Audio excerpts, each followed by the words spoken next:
I heard you wanted to learn how to sew your own clothes this year. Welcome to Hetty Sewing School.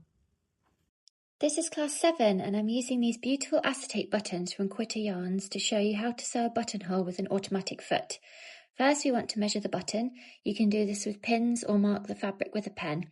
We'll use these to guide where we drop our buttonhole foot. Now let's change the sewing machine foot to the buttonhole foot. Your machine probably came with one, but you can also buy them separately. It looks like this. Put your button into the size guide at the back.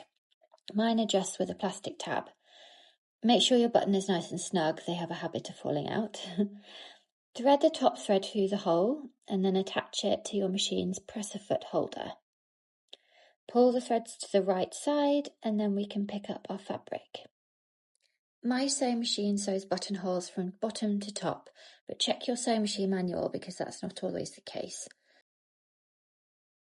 So I'm going to use the red pen marks as my guide for this buttonhole, so I will line up the lower mark with the marks on the buttonhole foot.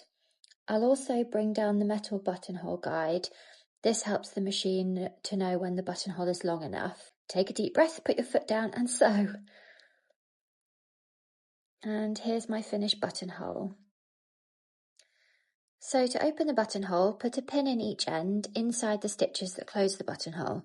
I like to start with my snips because it gives me a cleaner finish, and I've had so many problems with ripping buttonholes right at the end of a project.